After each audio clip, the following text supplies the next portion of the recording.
Hello everyone, welcome to our channel. Myself Srishti Agarwal. एक बार फिर से स्वागत है आप सभी का स्कूल राज थ्योरी में। तो यहाँ मैं लेकर आई हूँ क्लास 8 के सब्जेक्ट हिंदी के मल्हार के थर्ड चैप्टर एक आशीर्वाद के संपूर्ण क्वेश्चन आंसर, सभी प्रश्न उत्तर। इस पाठ में जितने भी क्वेश्चन हैं स्टार्टिंग से लेकर एंड तक के सभी क्वेश्चन आंसर्स आपको इस वीडियो में मिलने वाले हैं। इससे पहले आपको पूरे यूट्यूब पर ऐसा कोई वीडियो नहीं मिलेगा जिसमें एक एक क्वेश्चन की व्याख्या दी गई हो, एक एक क्वेश्चन का आंसर दिया गया हो। आप अगर ये वीडियो देखते हैं तो आपको मैं गारंटी से कह सकती हूँ कि इसके बाद में आपको कोई और वीडियो देखने की जरूरत नहीं पड़ेगी किसी भी क्वेश्चन से रिलेट। तो चलिए फटाफट से स्टार्ट करते हैं। सबसे पहले है पार्ट से, जिसमें देखते हैं हम इस कविता को थोड़ा और विस्तार से समझने की कोशिश करते हैं। तो जो नीचे दी गई गतिविधियां हैं इस कार्य में आपकी सहायता करेंगी। जैसे सबसे पहले है मेरी समझ से, जहां पर क क्वेश्चन है निम्नलिखित प्रश्नों के उपयुक्त उत्तर के सम्मुख तारा अर्थात स्टार बनाइए। कुछ प्रश्नों के एक से अधिक उत्तर भी हो सकते हैं। तो आपने चैप्टर तो रीड किया ही होगा। चैप्टर से संबंधित यहाँ पर कुछ क्वेश्चन पूछे गए हैं जिसमें आपको क्या करना है, करेक्ट ऑप्शन के सामने आपको एक स्टार यानी तारा बनाना है। एक क्वेश्चन का दो भी विकल्प हो सकते हैं यानी 2 स्टार भी लग सकते हैं। फिर आपको बताना है कि ये उत्तर आपने क्यों चूज किया है। तो फर्स्ट क्वेश्चन है कविता में किसे संबोधित किया गया है। तो देखिए कविता में इस पाठ में युवा वर्ग को संबोधित किया है, साथ ही बच्चों को भी संबोधित किया है। तो ऑप्शन दोनों ही करेक्ट हो जाते हैं, option first and option third. Second है तेरे स्वप्न बड़े हों पंक्ति में स्वप्न से क्या आशय। स्वप्न अर्थात सपने, तो उससे आशय है आकांक्षाएं और रुचियां रखना और बड़े लक्ष्य निर्धारित करना। ऑप्शन सेकंड और ऑप्शन फोर्थ जो है वो आपका करेक्ट हो जाएगा। थर्ड क्वेश्चन है उंगली जलाएं पंक्ति में उंगली जलाने का भाव क्या है। चुनौतियों को स्वीकार करना और कष्टों से नहीं घबराना। ठीक है, तो यहाँ पर option first option fourth correct हो जाएगा। अपने पांवों पर खड़े हो पंक्ति से क्या आशय है। तो यहाँ पर इसका आशय होता है आत्मनिर्भर होना। हम कई बार सुनते हैं कि तुम अपने पांव पर खड़े हो जाओ, तुम अपनी मर्जी से अपनी जिंदगी जी सकते हो। तो इसका होता है अर्थ आत्मनिर्भर होना। अब ख क्वेश्चन है, हो सकता है कि आपके समूह के साथियों ने यानी आपके फ्रेंड्स ने, आपके सहपाठियों ने अलग अलग उत्तर चुने हो। अपने मित्रों के साथ चर्चा कीजिए आपने ये उत्तर क्यों चुने। तो देखते हैं आंसर इसका। मैंने ये उत्तर इसलिए चुने क्योंकि कविता में बच्चे और युवाओं को प्रेरित करने का भाव है जो उनके सपनों की बड़ा करने की बात करता है। स्वप्नों से आकांक्षाएं और बड़े लक्ष्य निर्धारित करने का भाव स्पष्ट होता है जो कविता के संदेश से मेल खाता है। उंगली जलाए का अर्थ है चुनौतियों का सामना करना और साथ ही कष्टों से न घबराना जो सपनों को पूरा करने की प्रक्रिया में आता है। अपने पांव पर खड़े हो का अर्थ आत्मनिर्भरता है जो कविता का मुख्य संदेश है। नेक्स्ट है मिलकर करें मिलान। यहाँ पर स्तंभ 1 को स्तंभ 2 से मिलान करना है। तो देखिए स्तंभ 1 में कुछ सेंटेंस दिए गए हैं, कुछ पंक्तियां दी गई हैं कविता में से चुन करके। आपको क्या करना है, उनके भाव या संदर्भ जो कि स्तंभ 2 में दिए गए हैं उनसे उनका मिलान करना है।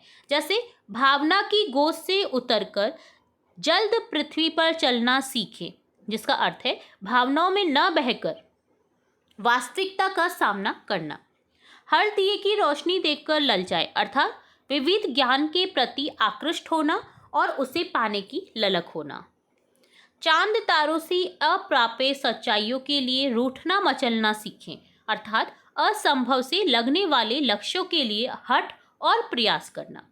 हंसे मुस्कुराए गाएं, जिसका अर्थ होता है सपनों को आनंद और मुस्कुराहटों में बदलें। कठिन परिस्थितियों में भी मनोबल बनाए रखें अर्थात अपना मनोबल ना खोएं।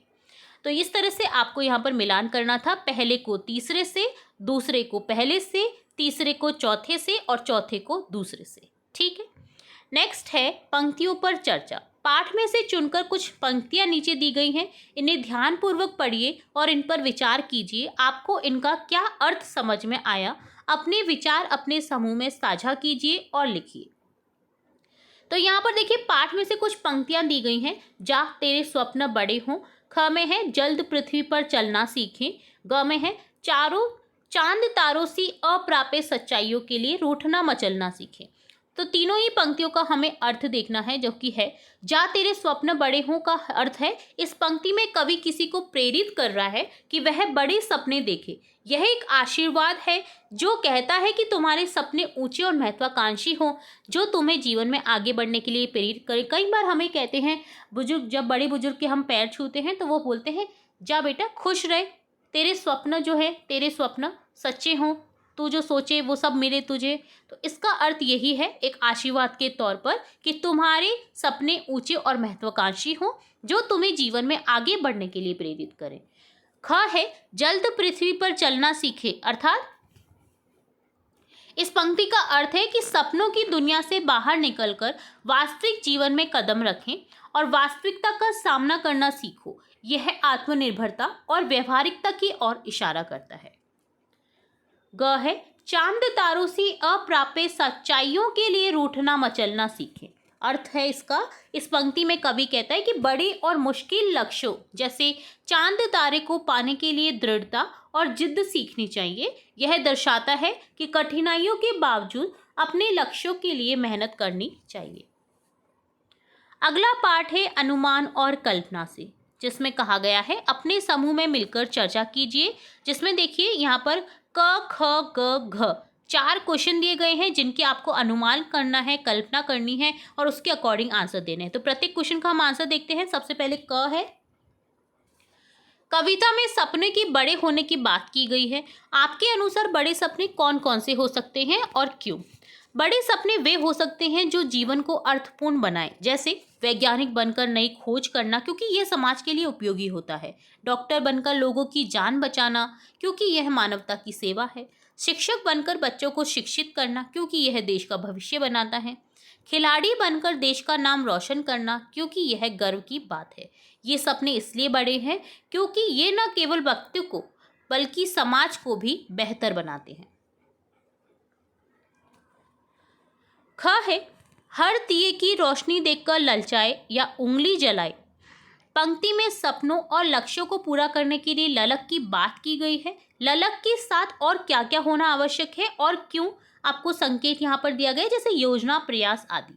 तो ललक के साथ निम्नलिखित चीजें आवश्यक होती हैं। जैसे योजना में आप क्या लिख सकते हैं, लक्ष्य को प्राप्त करने के लिए सही दिशा में कदम उठाने की जरूरत होती है।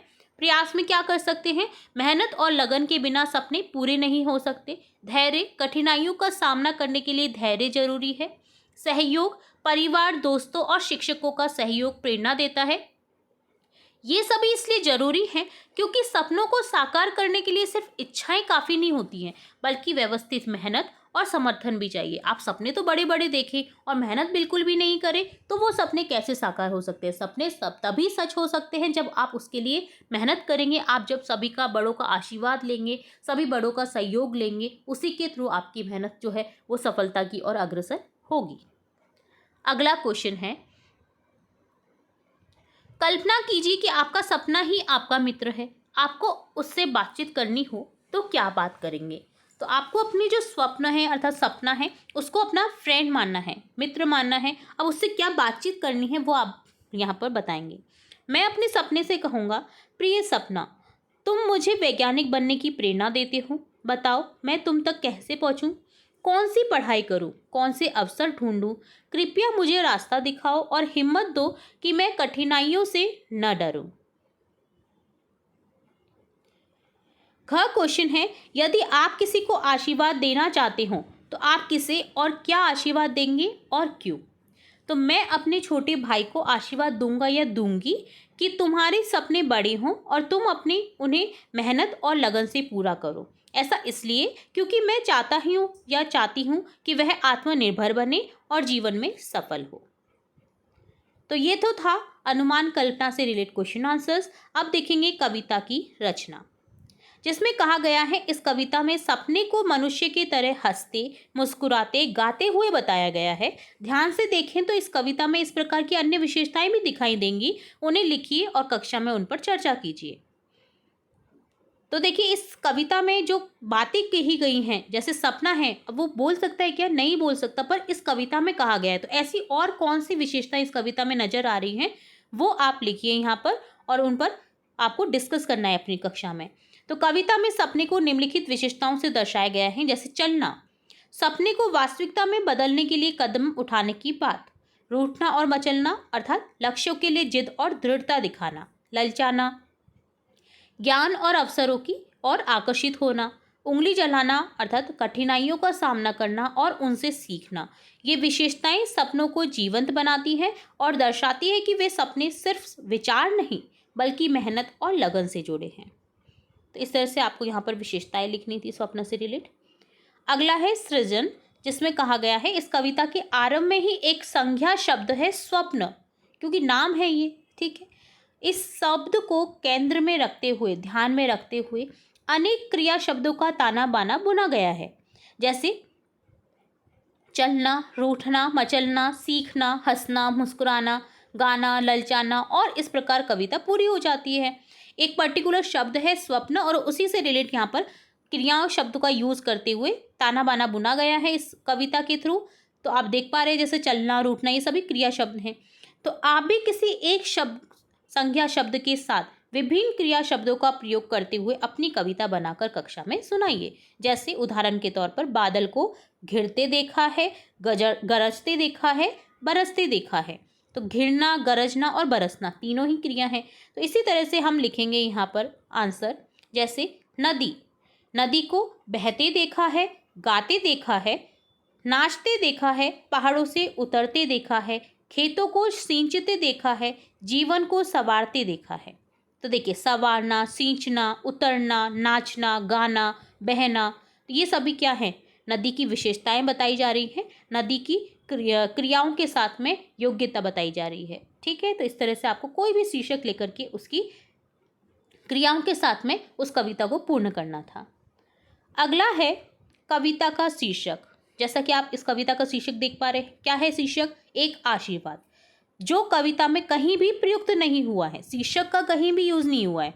यदि इस कविता की ही किसी पंक्ति या शब्द को कविता का शीर्षक बनाना हो तो आप कौन सी पंक्ति या शब्द चुनेंगे और क्यों? तो देखिए, लिखेंगे आंसर। तो मैं जो है इस कविता का शीर्षक बनाऊंगी जैसे तेरे स्वप्न बड़े हों। तो आप लिख सकते हैं कि मैं तेरे स्वप्न बड़े हों पंक्ति को शीर्षक चुनूंगा या चुनूंगी। कारण ये है कि यह पंक्ति जो है कविता का मुख्य संदेश है, जो प्रेरणा और आकांक्षा को दर्शाती है। यह कविता की आत्मा को व्यक्त करती है और पाठक को यानी पढ़ने वाले को बड़े सपने देखने के लिए प्रेरित करती है, ठीक है। अगला है भाषा की बात, जिसमें क है। नीचे दिए गए रिक्त स्थानों में स्वप्न से जुड़े शब्द अपने समूह में चर्चा करके लिखिए। तो मैंने ऑलरेडी यहाँ पर आपको सभी शब्द बता दिए हैं जो कि स्वप्न से जुड़े हैं, जैसे यथार्थ, आकांक्षा, कल्पना, उड़ान, लक्ष्य, आशा, उमंग, प्रेरणा, इच्छा। ये सभी कहीं ना कहीं आपके सपने से जुड़े हुए वाक्यों में आते हैं। ख है कविता में से चुनकर कुछ शब्द नीचे दिए गए हैं और उनके सामने कुछ अन्य शब्द भी दिए गए हैं। उन शब्दों पर घेरा बनाइए जो उसके समान अर्थ न देते हो, जैसे पृथ्वी के अलग, और जैसे उसके पर्यायवाची आप कह सकते हैं, समानार्थी शब्द कह सकते हैं, जैसे धरा, वसुधा, अवनी। बट सुता बेटी को कहा जाता है, तो यहाँ पर इसको गोला कर दिया गया है। तो इसी तरह से जो इसका अर्थ नहीं है, जो दिए गए शब्द का अर्थ नहीं है, समान अर्थ नहीं है, उसे आप गोला कर देंगे। तो जैसे चांद का शशि होता है, निशाकर होता है, मयंक होता है, मधुकर नहीं होता है, तो यहाँ पर इसे गोला कर देंगे। तारे, नक्षत्र, तारक, उड्डगन, सोम नहीं होता है तो इस पर गोला कर देंगे। रोशनी, प्रकाश, उजाला, आलोक, लालिमा नहीं होता है तो लालिमा को गोला कर देंगे। स्वप्न, सपना, इच्छा, कल्पना, यथार्थ नहीं होता है तो इसको गोला कर देंगे। दिया, दीन, ज्योति, दीपक, प्रदीप, तो ज्योति, दीपक, प्रदीप तो दिया का है समानार्थ वाले शब्द, दीन नहीं है तो यहाँ पर दीन को गोला कर देंगे, ठीक है। तो यहाँ पर बेसिकली आपको एक तरह से सभी शब्दों के पर्यायवाची शब्द देखने को मिल रहे हैं जो कि आपको तुरंत से लर्न भी कर लेने हैं, ठीक है। अब बात करेंगे आना जाना की, जिसमें कहा गया है आना और जाना दो महत्वपूर्ण क्रियाएं हैं। कक्षा में दो समूह बनाने हैं आपको, एक समूह का नाम आना और दूसरे समूह का नाम जाना लिखना है, जाना होगा, ठीक है। अब अपने अपने समूह में इन दोनों क्रियाओं का प्रयोग करते हुए सार्थक वाक्य बनाइए और उन्हें चार्ट पेपर पर चिपकाकर अपनी कक्षा में लगाइए। ठीक है। तो आपको 2 समूह बनाने हैं, एक आना और एक जाना। तो आने से रिलेट क्रियाएं यूज करते हुए एक समूह को वाक्य बनाने हैं और एक समूह को जाने से रिलेट। जैसे आना समूह बनाएगा, मैं रोज स्कूल आता हूँ, मेरे दोस्त हर रविवार को मेरे घर आते हैं, बारिश के बाद ठंडी हवा आने लगी। तो कहीं ना कहीं आना यूज हो रहा है यहाँ पर। इसी तरह जाना समूह बनाएगा, मैं गर्मियों में अपने गांव जाऊंगा, हमें रोज बाजार जाना पड़ता है, वह अपने सपनों को पूरा करने के लिए बहुत दूर गया। ठीक है, गया यानी जाना। तो देखिए जाना समूह इस तरह से सेंटेंस बनाएगा। तो इस सेंटेंस को आप अपने ग्रुप के साथ में डिस्कस भी कर सकते हैं और इस प्रक्रिया को कंटिन्यू कर सकते हैं। तो ये था इसका आंसर जो कि मेरे अकॉर्डिंग मैंने दिया है। आप अपने अकॉर्डिंग भी इसका आंसर लिख सकते हैं। अगला पार्ट है डायरी, जिसमें कहा गया है अपनी किसी एक दिन की समस्त गतिविधियों पर ध्यान दीजिए जो आप उस दिन में पूरे करते हैं। उस दिन में क्या क्या आपने किया, सुबह उठने से लेकर के शाम तक, रात तक सोने तक। तो अपनी डायरी में लिखिए उसे। आप दिन भर में कब कब हंसे, कब कब मुस्कुराए, कब कब गाए, कब कब आपने रूठा यानी आप गुस्सा हुए, या कब कब आप नाराज हुए, कब कब आप मचले। तो इसके बारे में आपको उसमें लिखना है। ठीक है, तो ये आपका पर्सनल क्वेश्चन है। आप व्यक्तिगत तौर पर इसे लिख सकते हैं। जैसे मैं सुबह उठा बट मुझे नींद आ रही थी तो मुझे उठने में थोड़ी परेशानी हुई, मैं रूठ गया कि मुझे स्कूल नहीं जाना है, फिर मैं उठा, मुझे उठाया गया बड़े प्यार से, देन मैंने ब्रश किया, देन मैंने नहाया। तो इस तरह से आप अपनी दिनचर्या लिख सकते हैं। अगला पार्ट है पार्ट से आगे। ये तो थे पार्ट से के क्वेश्चन। अब देखेंगे पार्ट से आगे की बात, जिसमें कहा गया सबसे पहले आपकी बात, जिसमें क क्वेश्चन है कविता के माध्यम से बड़े लक्ष्य निर्धारित करने और उन्हें पूरा करने का आशीर्वाद दिया गया है। दिन प्रतिदिन के जीवन में आपको अपने माता पिता, अध्यापक और परिजनों में से किस तरह के आशीर्वाद मिलते हैं, अपनी लेखन पुस्तिका में लिखिए। तो किस तरह के आशीर्वाद मिलते हैं वो आपको बताना है। जैसे मेरे माता पिता मुझे आशीर्वाद देते हैं कि तुम हमेशा खुश रहो और पढ़ाई में अच्छा करो। मेरे शिक्षक कहते हैं तुम मेहनत करो, तुम अपने सपनों को पूरा करो। मेरी दादी मुझे आशीर्वाद देती है कि तुम स्वस्थ रहो और अच्छे इंसान बनो। तो इस तरह से आपको यहाँ पर लिखने थे जिन जिन ने आपको आशीर्वाद जो जो दिया है वो। नेक्स्ट यहाँ पर ख क्वेश्चन है आपकी बात में, आप भी अपने से जो छोटे हैं, छोटों के प्रति किसी न किसी प्रकार से शुभेच्छा यानी शुभ इच्छा प्रकट करते हैं, तो उन्हें लिखिए। जैसे मैं अपने छोटे भाई बहनों को कहता हूँ या कहती हूँ तुम खूब पढ़ाई करो, अपने सपनों को पूरा करो। मैं उन्हें प्रेरित करता हूँ या करती हूँ कि वे मेहनत करें और हमेशा खुश रहें। अगला है सपनों की बातें, जिसमें कहा गया है क क्वेश्चन में आप क्या करना चाहते हैं, क्या पाना चाहते हैं, उन्हें एक पर्ची पर लिखें। पर्ची पर अपना नाम लिखना आवश्यक नहीं है। अपने अध्यापक द्वारा लाए गए डिब्बे में अपनी अपनी पर्ची को डालें। मतलब ये सभी स्टूडेंट्स ऐसा करें कि आप क्या पाना चाहते हैं या क्या आपको करना है आगे अपने फ्यूचर में। तो अपना नाम लिखे बिना पर्ची बनानी है आपको और डिब्बे में डाल देनी है। अध्यापक क्या करेगा, एक एक करके इन पर्चियों पर लिखे सपनों को पढ़ करके सुनाएंगे।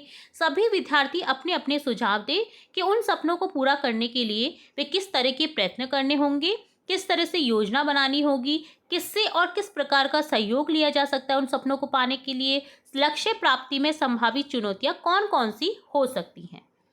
तो ये भी एक प्रक्रिया है जिसे आप कक्षा में करके देखें, काफ़ी इंटरेस्टिंग है, जिसमें आप क्या कर सकते हैं, अपने लक्ष्यों को प्राप्त करने के लिए कड़ी मेहनत और लगन से काम करना होगा। तो यहाँ पर पूछा गया कि किस तरह के प्रयत्न करने होंगे आपको, तो आप बता सकते हैं आंसर कि अपने लक्ष्यों को प्राप्त करने के लिए कड़ी मेहनत और लगन से काम करना होगा, निरंतर अभ्यास और सुधार पर ध्यान देना होगा, असफलताओं से सीखना और आगे बढ़ना होगा।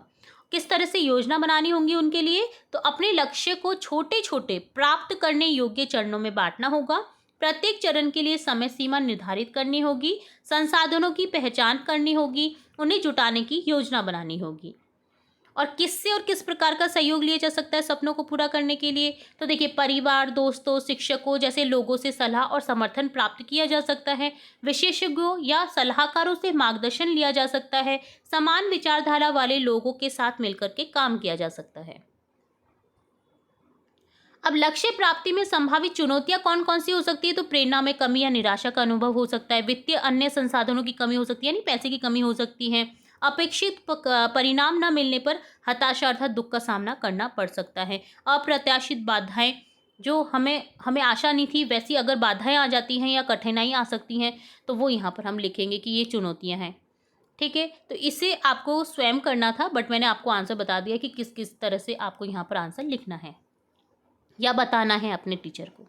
ठीक है, अब नेक्स्ट है हमारे सपने, जहाँ पर कहा गया है कि आपके माता पिता या अभिभावक आपकी आवश्यकता और इच्छाओं को जानते समझते हैं, वे उन्हें पूरा करने के लिए यथासंभव प्रयत्न करते हैं। अपने माता पिता या अभिभावक से उनके द्वारा देखे गए, अब देखिए वो तो आपके सपनों को पूरा कर रहे हैं, बट उनके भी कुछ सपने होंगे, तो उनकी क्या इच्छाएं हैं, सपने हैं, उसके बारे में आप पूछिए। वे क्या क्या करना चाहते थे या चाहते हैं, नीचे दी गई तालिका में उन सपनों को लिखिए।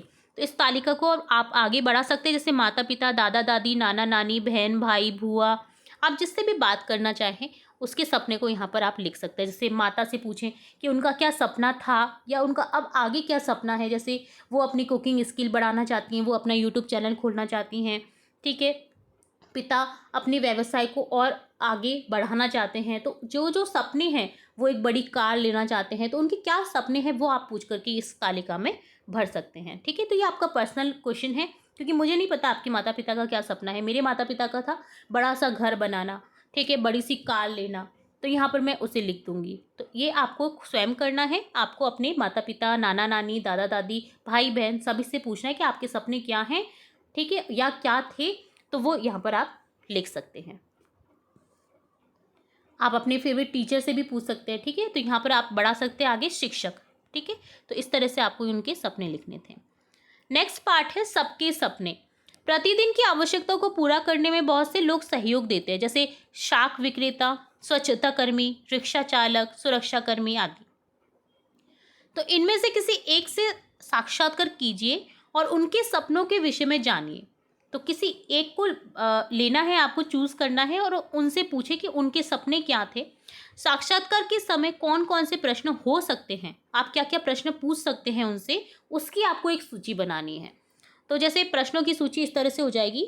आप सबसे पहले उनसे पूछ सकते हैं कि आपका नाम क्या है, आप क्या काम करते हैं, आप कितने समय से ये काम कर रहे हैं, आपको अपने काम में सबसे अच्छा क्या लगता है, आपके काम में सबसे बड़ी चुनौती क्या है, आपके क्या सपने हैं, आप भविष्य में क्या हासिल करना चाहते हैं, आपके सपनों को पूरा करने के लिए आप क्या प्रयास कर रहे हैं, आपको अपने सपनों को पूरा करने में किन चुनौतियों का सामना करना पड़ रहा है, क्या आपको लगता है कि आपका काम आपको अपने सपने के करीब ले जा रहा है, आप दूसरों को अपने सपनों को पूरा करने के लिए क्या सलाह देंगे, क्या आपके कोई विशेष सपने हैं जो आपके परिवार या समुदाय से जुड़े हों। तो ये कुछ क्वेश्चन थे जो आप उनसे पूछ सकते हैं। यहाँ पर एक देखिए, ये तो कविता थी एक आशीर्वाद, जिसमें आपने देखा काफ़ी इंटरेस्टिंग तथ्य और काफ़ी प्रेरित करने वाली भावनाएं। अब यहाँ पर आपको दिखाया जा रहा है एपीजे अब्दुल कलाम, जिनकी उनके भी सपने थे, किस तरह से उन्होंने अपने सपनों को साकार किया और आज हम सभी उनके बारे में जानते हैं। तो देखिए, ये उनके जो टिकट जारी हुआ है वो टिकट है, जिस पर उनका एक इस तरह से पिक बनाया हुआ है। तो यहाँ पर बात करते हैं उनसे रिलेट एक तथ्य की, सपनों की उड़ान। वो कहते हैं कि सपने वे नहीं होते जो आप नींद में देखते हैं, सपने वह होते हैं जो आपको सोने ही नहीं देते। अपने सपने पूरे करने के लिए आपको जागते रहना होता है, पूरी आंखें खोलकर जागते रहना होता है। आज जितनी संभावनाएं हैं उतनी अब तक के समूचे इतिहास में पहले कभी नहीं थी। 21वीं सदी ऐसा अनुभव पैदा कर रही है जिन्हें मानव के विकास की पिछली 20 शताब्दियों में असंभव समझा जाता था। ऐसे माहौल में जब प्रौद्योगिकी और नई खोजों के बल पर मानव सभ्यता तरक्की करती जा रही है, इंसान में छिपी संभावनाओं का भी तेजी से विस्तार होता जा रहा है। लेकिन इन अवसरों का अनुभव करने के लिए हमारे पास जो समय है वह उतना का उतना ही है। ठीक है, अवसर चाहे बदल गए हों, बढ़ गए हों, हमें काफ़ी लाभ मिल रहा हो, बट समय तो उतना ही है। तो अब क्या है, उस समय का हम उपयोग कर रहे हैं या नहीं कर रहे, वो समझने योग्य है। आज के युवा इसी दुविधा में है। युवा चाहते कि उनके सामने जितनी किस्म के अनुभव उपलब्ध हैं वे सबका फ़ायदा उठा सके, जो कि उन्हें मिलना भी चाहिए। लेकिन जैसे जैसे दुनिया का दायरा बढ़ता जा रहा है, वैसे वैसे हमें खुद को कुछ खास विषयों के संकरे दायरे में सीमित करने लेना पड़ रहा है। मुझे नहीं लगता कि ऐसा करना सही है। मेरा सपना है कि संसार के हर युवा को संसार के सारे अनुभव मिल सके जिसकी उन्हें चाह हो। लेकिन इसे कैसे संभव बनाया जा सकता है? इसे संभव बनाने के 2 तरीके हैं। एक तो यह है कि हम कुछ ऐसा करें कि हमारे पास जो समय उपलब्ध है उसे हम बढ़ा सकें। दूसरा यह है कि हमारे पास जो समय है, हम उतने ही समय में जितना काम कर सकते हैं, जितना कुछ हासिल कर सकते हैं, उसकी मात्रा बढ़ा दें, यानी मेहनत दुगुनी कर दें। तो इन दोनों जीवन लक्ष्यों को कैसे प्राप्त किया जाए, यह समझ लेने से दूसरी हर चीज़ तक पहुंचने के दरवाजे खुद ब खुद खुलते हुए जाएंगे। जैसे आप ये सब चीज़ें करने लगेंगे तो आपके सामने दरवाजे खुलते जाएंगे और आप तरक्की की ओर चलते जाओगे। यही वह लंबी छलांग है जिसका मानवता को अब तक इंतजार था और जो हमें विकास क्रम के अगले चरण तक पहुंचा सकती है। तो ये बहुत ही सुंदर बातें कही गई हैं डॉक्टर एपीजे अब्दुल कलाम के द्वारा, जिसे आपको अपनी लाइफ में उतारना है, क्योंकि आप भी कक्षा 8 के विद्यार्थी जो भी इस वीडियो को देख रहे हैं, तो वो कहीं ना कहीं उनके भी सपने होंगे। तो उनको सपनों को साकार करने के लिए आपको किस तरह से मेहनत करनी होगी, वो इस तथ्य में दिखाई दे रहा है। तो यथासंभव प्रयत्न करें अपनों सपनों को पूरा करने की। चलिए आगे बात करते हैं साझी समझ, जिसमें कहा गया है आपने एक आशीर्वाद कविता पढ़ी और एपीजे अब्दुल कलाम का उपयुक्त जो उद्बोधन था वो भी पढ़ा। अब आप इन दोनों पर कक्षा में अपने साथियों के साथ चर्चा कीजिए। चर्चा कैसे करनी कि आपको दोनों में क्या समानताएं दिखाई दे रही हैं और क्या अंतर दिखाई दे रहा है दोनों में। तो देखिए, समानता तो ये है कि दोनों में बड़े सपनों को देखने, उन्हें पूरा करने की प्रेरणा दी गई है। कविता आशीर्वाद के रूप में प्रेरित करती है, जबकि कलाम जी योजना और मेहनत पर जोर देते हैं। अंतर यह है कि कविता भावनात्मक और प्रेरणादायक है, जबकि कलाम जी का उद्बोधन व्यवहारिक और वैज्ञानिक दृष्टिकोण देता है। संदेश दोनों ये सिखाते हैं कि सपने वही हैं जो हमें मेहनत करने और जागते रहने के लिए प्रेरित करें। तो इस तरह से यहाँ पर आपको बताना था दोनों में अंतर, समानता, क्या भाव दिया उन दोनों के थ्रू।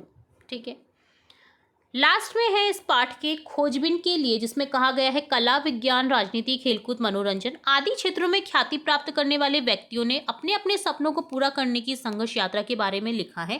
कई लोगों ने अपनी जो यात्रा है कि वो वहाँ तक कैसे मुकाम तक पहुँचे, तो वो अपनी पुस्तक में लिखा है, उनकी आत्मकथा में। तो उन्होंने अपने सपनों को साकार करने के लिए किस किस तरह से योजना बनाई, क्या क्या संघर्ष किए, पुस्तकालय अथवा इंटरनेट की सहायता से ऐसे व्यक्तियों के बारे में आप पढ़िए जो प्रेरित करें आपको इस तरह से करने की। एक सबसे अच्छा एग्जाम्पल है एपीजे अब्दुल कलाम का ही उठा लीजिए। आप सर्च करेंगे जब इनकी लाइफ के बारे में, तो इन्होंने क्या कुछ किया था अपनी लाइफ में आगे बढ़ने के लिए, किस तरह से आगे बढ़े थे अपने मुकाम पर। जैसे कि हम देख रहे हैं आज ये कितने फेमस हैं, चाहे ये नहीं है बट हम आज भी इनकी बात कर रहे हैं, अर्थात इनका जीवन अमर हो चुका है। तो इस तरह से आप खोजबीन कर सकते हैं इंटरनेट पर जो भी प्रेरित करने वाले व्यक्ति हैं उनके बारे में। तो ये डन होता है आपका कंप्लीट चैप्टर एक आशीर्वाद से रिलेट सभी क्वेश्चन आंसर्स। होप सो आपको पूरा वीडियो अच्छा लगा होगा, समझ आया होगा। फिर भी अगर किसी क्वेश्चन में कोई डाउट हो तो कमेंट बॉक्स में कमेंट करके पूछ सकते हैं। आपका अपना चैनल है, आप कमेंट कर सकते हैं, कोई भी डाउट क्वेरी अपनी डिस्कस कर सकते हैं।